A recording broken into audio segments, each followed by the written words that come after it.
السلام عليكم. لا تنسوا الاعجاب بالفيديو والاشتراك في القناة تشجيعا لنا لنستمر بنشر المزيد ان شاء الله.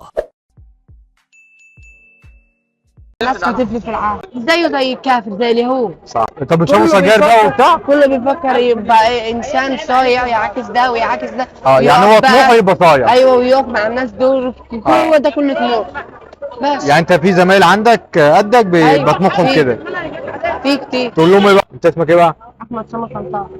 احمد اسامه طنطاوي ابن الاستاذ اسامه طنطاوي. والله العظيم ده صاحبي يا ابني. ماشي. انت طموحك ايه بقى؟ النساء ظابط. والله؟ ما شاء الله. طب تقول ايه بقى اللي ما عندوش طموح؟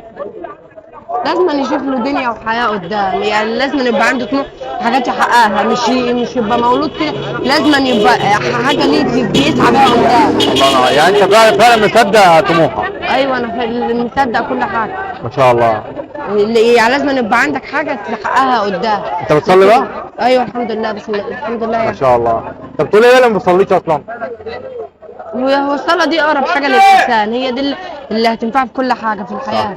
صح. هي يعني لو ما صلاش زيه زي الكافر زي اليهود. صح. لكن هي الصلاه دي اهم حاجه في الحياه اصلا. صح.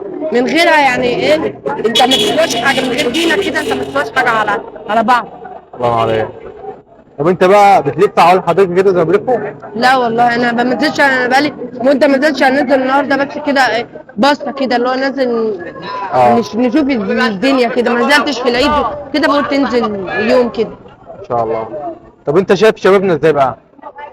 لا انا شايف ان شبابنا احنا تاي نصهم محترمين والنص التاني كله جيل طايع. كله جيل ضايع، والضايع دي كلمه جيل ضايع.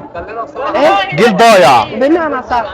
طب بتشربوا سجاير بقى وبتاع؟ كله بيفكر يبقى إيه، انسان صايع يعاكس ده ويعاكس ده. يعني هو طموحه يبقى صايع. ايوه، ويقف مع الناس دول. هو ده كله طموح بس. يعني انت في زمايل عندك قدك بيبقى طموحهم كده؟